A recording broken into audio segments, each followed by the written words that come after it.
Our voice doesn't go away. Something happened and we made a decision about what was or wasn't acceptable or okay around using our voice. Yeah. And then that little kid's perspective runs the show, right? Okay, we're going. Okay.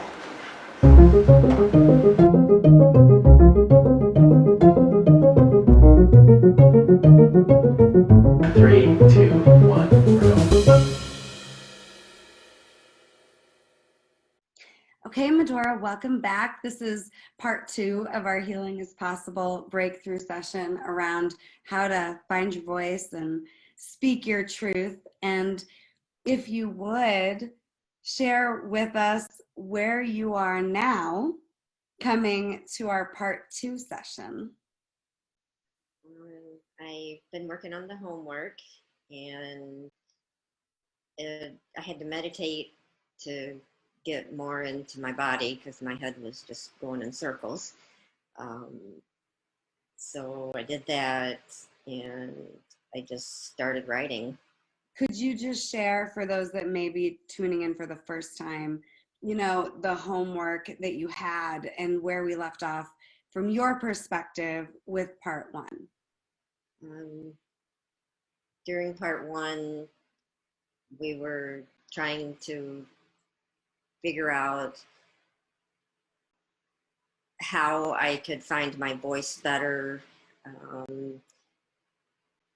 kind of what happened to it. And during that, we got to where my mom was more of a part of it than I had ever thought about, that she had kind of put it in my head about we're a team, the girls are a team, and more that just delving back to earlier than I had thought, where I had some of these problems with men and women being, us versus them and that type of stuff. And felt like it was in 2nd grade, so my homework was to write questions to my younger self and see what happens, see why, well, not why, but what was going on, if I could, get it to come up.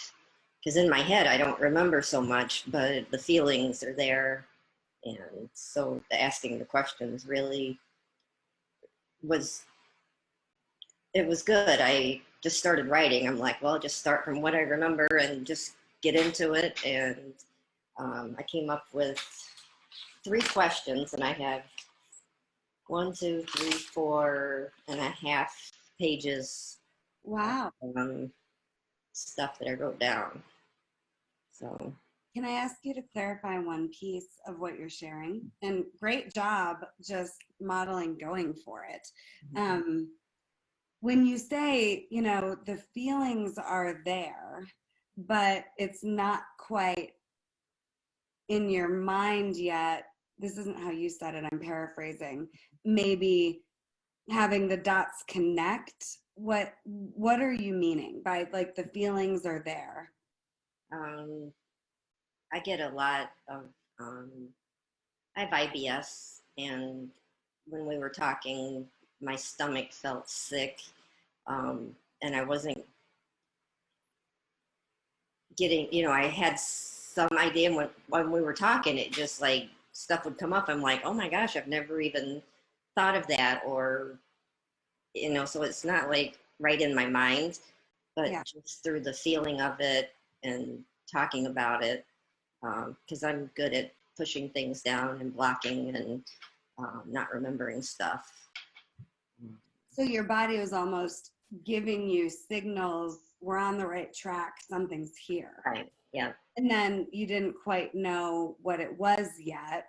And I just love this. A couple of things you're saying I just think are so important for everybody to hear. Number 1, our voice doesn't go away. Something happened and we made a decision about what was or wasn't acceptable or okay around using our voice. Yeah. And then that little kid's perspective runs the show, right? And then I really want people to hear what you're saying about connecting to your body and the feeling, right? We don't need to know why or where it's coming from, but don't stuff it down more. Right. Right. And I've always felt like that's what I should do. Well, that doesn't feel good, just put it back. And then when we stuff it down, it has nowhere to go. Right? And, you know, any of us, it's so interesting, you know, we're working on voice with you right now. If there's a like need to cough or anything going on in your throat as we go on, I want you to go with it. Okay. Okay, it's your voice. Is there anything going on in your throat?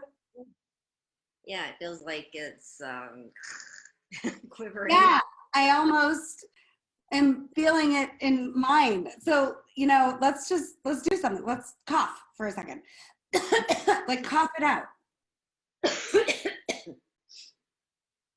All right. And don't see the feelings that can suppress. Yeah, go with it. Are needing to come out or there's nowhere to go. Right? So I just wanted to invite you, if there was anything physically happening, it doesn't just have to be your stomach or an emotion that you start to feel. Let's just be with any of it. And, you know, I have a phenomenal coach, Heather Steele, owner of Legacy Training International. And I remember her telling me 12 years ago that my body was going to be my greatest tool as a coach. And I think our body is our greatest tool as humans. It guides us, right? We can't get very far, in my opinion, just trying to use our brains or what we already know. Our bodies give us signals all the time around what is and isn't working, what we need, and how easy is it to just go on autopilot, disconnect from our bodies, and miss the message. And then the body has to get louder, right? Yes. So cool. Okay. What next? Would you like to share with us what you got from the homework and where you are now in terms of what you'd like to work on next? Doing it, I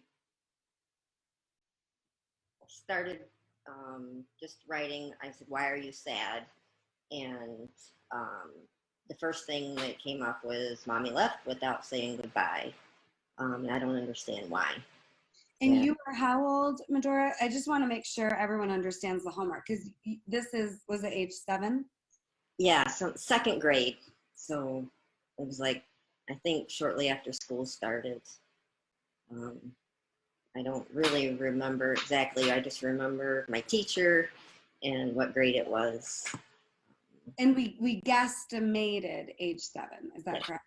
Yeah. And then I just want everyone to understand the assignment was for the adult MaDora to write a question and then to allow the 7-year-old to answer, and this is just a writing assignment. And this is something an author, Neil Donald Walsh, does. I got this exercise from him. I didn't come up with it. So yeah, I just wanted to make sure everybody understood that piece. So let's continue. So just in the first, it was, she's gone. Nobody's telling me what's going on. They don't understand why I'm asking. And my brother seems fine. Why am I so upset?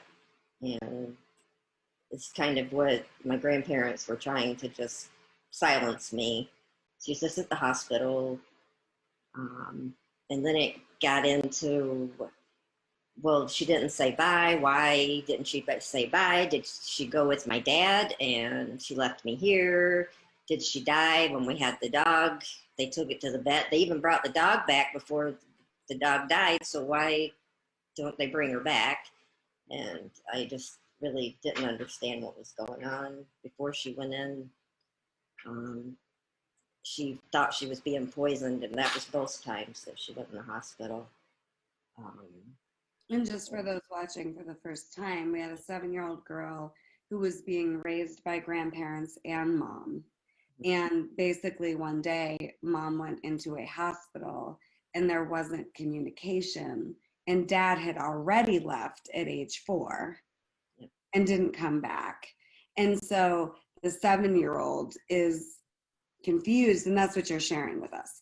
And then what I also just heard is that this was really the first time potentially that you experienced being silenced or made up that you were being silenced.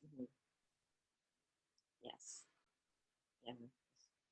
We were always loud, and my mom was just always there, and all of a sudden they're acting weird and just saying, she's just sick, she's just sick. And that's all they would tell me. And before she'd gone in, she had been more playful, and we had talked about us versus them. The girls have to stick together. Yeah.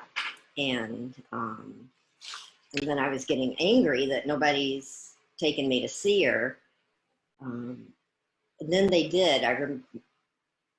I thought it was in the second hospital, but it came back as I was talking. I did get to go see her, and she was terrified.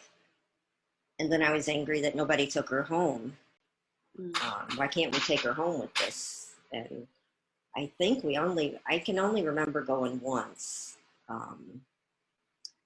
But eventually she did come home, and I was happy, but she was different. And then she got sick again like a year later. And then she left me at a dance studio because the radio told her to go to Alabama and she was going to kill herself. They told me that when they finally came to get me, but I just remember saying she'll never go back. So I really thought she was going to kill herself. And you were how old then? I was 8 then.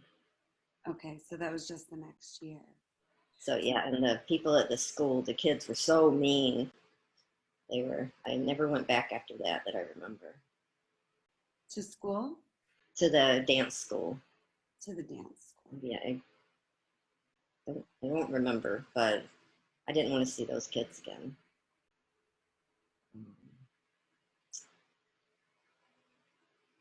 What are you feeling as you're sharing all this?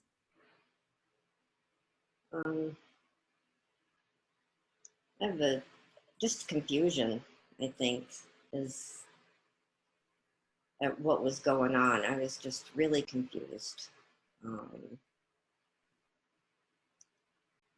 it feels like, my grandparents just didn't know what to do. And they were always in control. So for them, not to know what to do was even scary.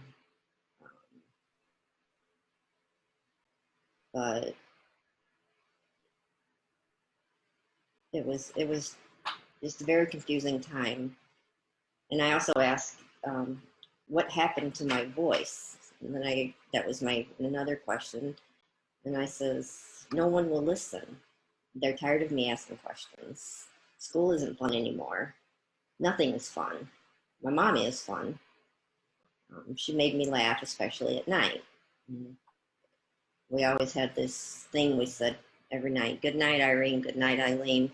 See you when the morning comes. And she wasn't there to do it. And it was, nobody at school would talk about it because my teachers knew, but, they sent it home on my report card. I'm missing a lot of school because of my stomach. And I'm quiet. Is this the time that the stomach issues began? Yeah, probably. Yeah. From what I don't recall before that, so I definitely remember having stomach aches. Was there any more to the answer about where'd your voice go? Um,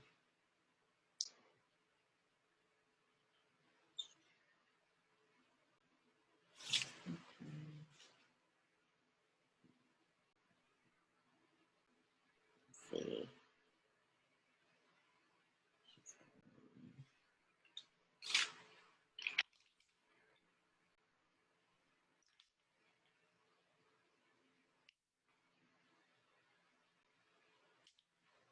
It I never got, it just talks about the hospital and going to see her.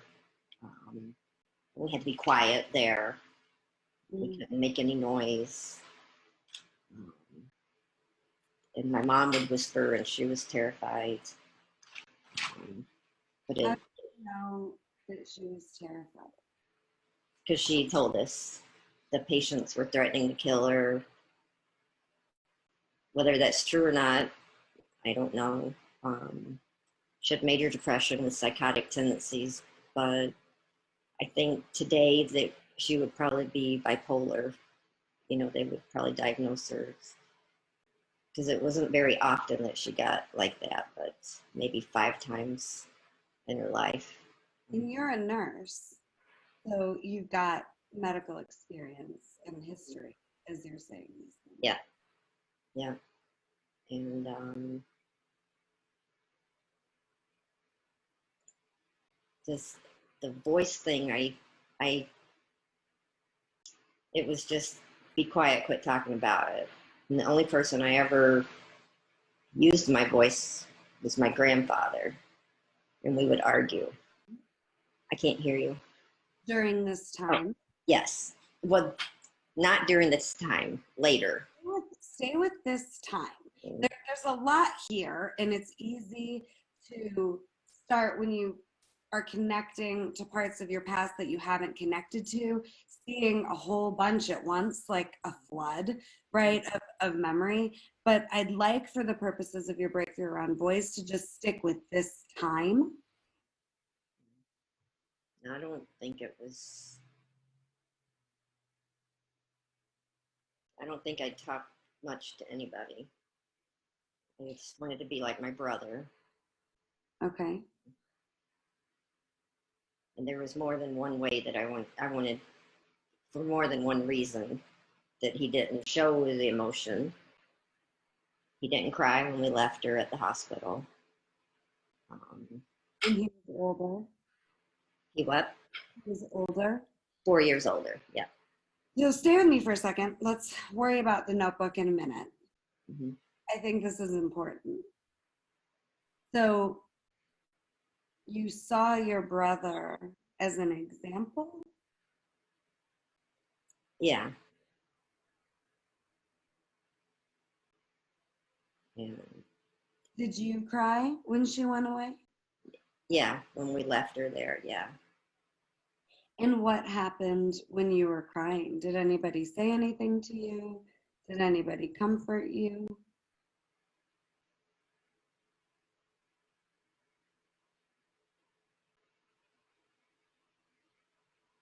I don't remember being comforted.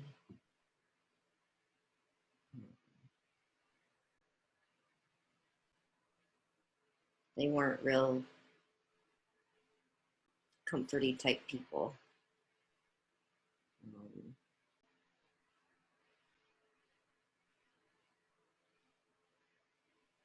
I just remember, stop crying. It's okay. And that was about it. And that we weren't going to go back until she came home. So. May I ask you a question? Mm-hmm. I'd like to invite you to just really breathe into that throat, that voice, and your belly at the same time. And my question is, have you ever considered that shutting down your tears or your emotions is another form of shutting down your voice?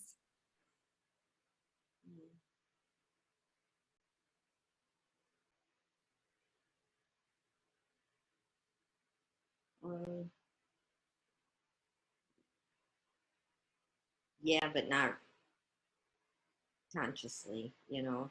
I Mhm. think about it because I do shut down both ways. It's expression that Mhm, we're really talking about, I mhm, think, yeah, right? Our voice is one way to express ourselves. yeah, Our emotions are another way to express ourselves, right? There are lots of ways we express body language, physical touch. And I just wonder if it resonates with you to think about as we take on your voice today, just taking on your self expression. yeah. How does that land with you? Yeah, that sounds good. Right? And the little kid hears the adults around her or him as supposed to at least know what to do. Right. And what they say, right, in a lot of cases dictates the child's survival. And isn't it amazing how we make a decision as a child and then think that's the way it is until the adult version of ourselves comes in, intervenes, and says, hey, how do I want it now? For me, for you, the little child in me? What's happening with your throat and stomach now? Um, my throat cleared up a little, just taking some breaths. Um, and my stomach isn't quite as tight, um, because I do have, I mean, just thinking about what you're saying, that I do have trouble expressing myself in more than just my voice. And I'm not a crier. I'm not a, I don't know, I'm warm and fuzzy certain ways, but not in other ways. Um, my husband is very much a crier. He's, you know, he admits it. He loves it. He's emotional, and I'm like, you're more a girl than I am, you know. And it's just not a put down, and it's just Yeah. I see myself as not being emotional. Well, and how healing for you, and I happen to know your partner, to have a partner who is so expressive. And then, I'm sorry, but it isn't just girls or women that are emotional. The men that I know have the honor of working with are just as, if not more, at times sensitive than women, right? We're all emotional and we're all born with the right to express ourselves in this lifetime, but then life happens and it's easy to go into confusion and shut it down. I have an idea for something we could try. And I know we're just, kind of at the tip of the iceberg here, continuing to chip away, but sometimes just a little chip is enough to create some real movement. Um, what would you like for yourself for the remainder of the session today before I offer up this exercise?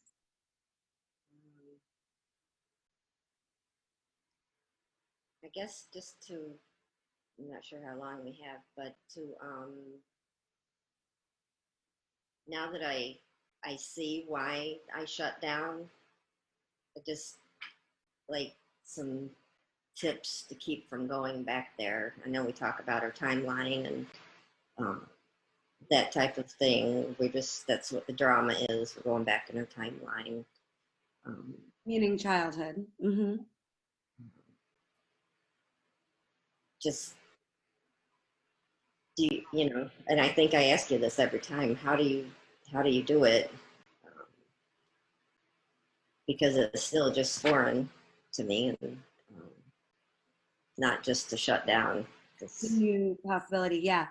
My idea was to do a quick process with you to create just a spark and maybe a little bit of movement in a new direction where you get to experience expressing yourself so that there's something new to connect to when you're so connected to what you've known. And we are so connected to what we've known and what we've done. And I'm not hearing as much why, your voice went away as I am hearing where did it start the cycle of you choosing to survive, to shut your expression down, right? And not just your voice. We're getting to uncover that it's been multiple ways. And it almost occurs to me that mom went away and then big part of you went away with her. And I'd like to bring that part of you that went away back. Because the one person who's never gone anywhere in your lifetime for you is you. How does that feel? Good. Okay. All right. I've not done this before. What I'm about to invite you to do. Are you open? Something maybe a little weird. Let's see what happens. Okay. Here's what I'm going to invite you to do. And if we need to tweak it, we can. But this is my initial gut. To have you go on mute. Okay. So we're not like yelling at everybody. And before you go on mute, I'd like to know the one thing that 7-year-old needed to hear that you're just going to declare, and you're going to go on mute so you can like shout it from the rooftops and let everybody hear you. And then we'll have you come back and do it so we can hear you. But what did she want to hear? And again, this isn't going to solve it all, but it's a beginning.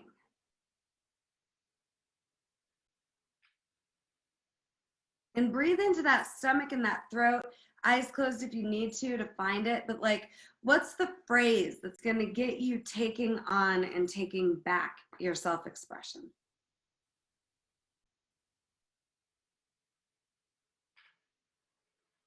In session 1, you wanted to be heard, but if you've been dismissing or disconnecting from your own expression and voice, you're never going to experience the world as hearing you. So what is it?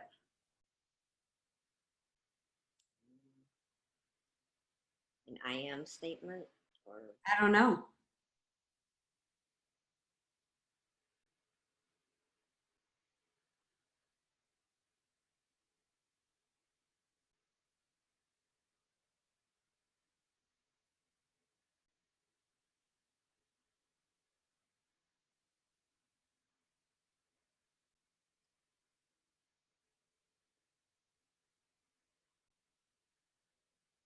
I feel like that I'm important. Okay, I'll take it. How does that feel? I don't mean it narcissistically, just. And so what if anybody thinks you do? Are you important? Yeah. Have you ever owned and declared that? No. Well, what if we do it now? Now, do you like the idea of going on mute, or do you just want to go for it? But I don't want it to be a question. I want you to like tap into the part of you that's gonna like make sure we can hear you.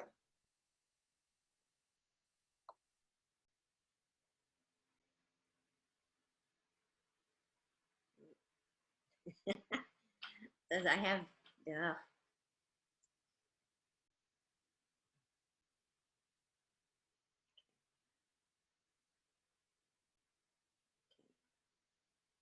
I think I can do it. I can do it. Awesome. Let's go.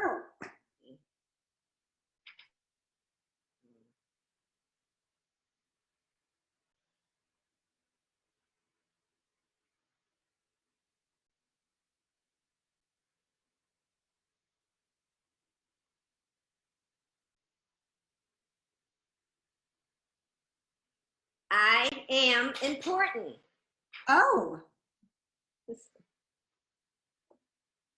you want to do it again? And feel free to connect to all of whatever comes up. That was awesome.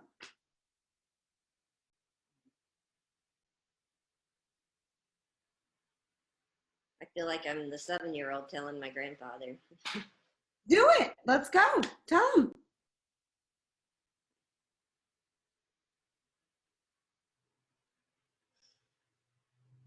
I I am important. You can tell me. Let me know what's happening. What about saying it to your mom?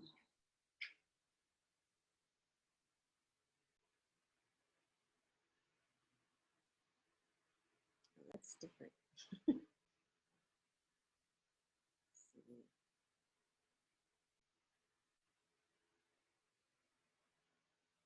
You don't have to fight for it. Let's just own it.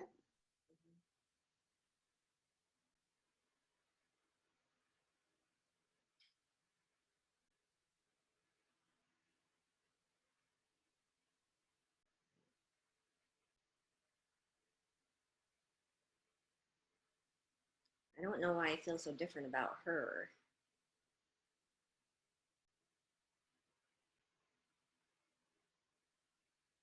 But it's 7. Get back to 7. Right. We're growing her up a little bit.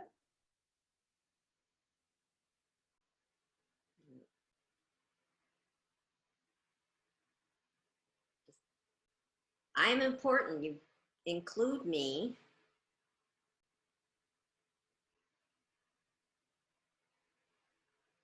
Talk to me. That's all I want. It's just talk to me. Because I'm important too. So I'd like to invite you to say, I am important one more time in a way where even the 7-year-old way back when can hear you. And this isn't about taking on I'm important so another person gets that. It's about taking on I'm important so you get that. So you're including you in your own lifetime.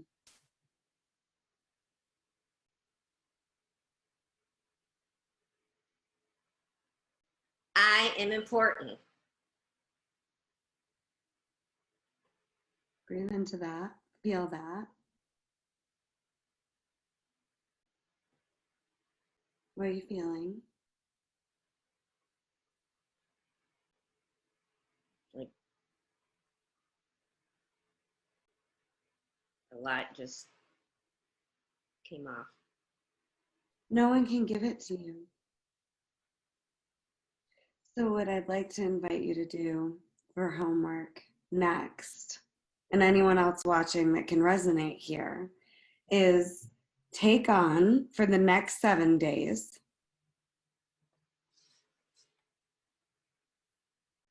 I'm important.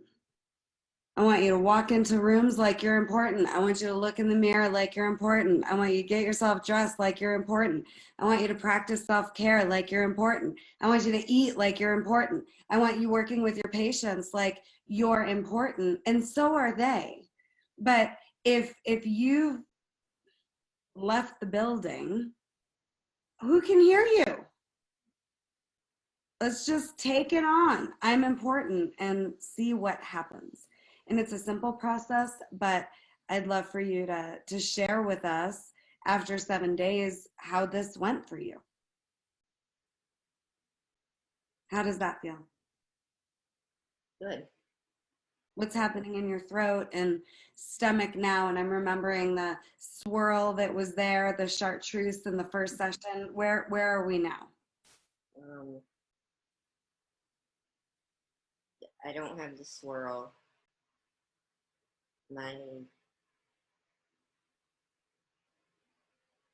It's almost like giddy, like butterfly. Feeling definitely younger because it gets heavy after a while. What does that mean? The weight of the past stuff that I've pushed down. So you're saying you're feeling younger versus feeling young. Yeah, for Cool. versus feeling so heavy and Yeah. old. So, yeah, Thank you. thank you. Can you give us one word how you're leaving this session? Lighter. Thank you so much. You're important. We all are. And if we won't own it, then we try to get the world to fill us up, and good luck with that. Right? Thank you for your work. Thank you. Thanks, everyone. See you soon.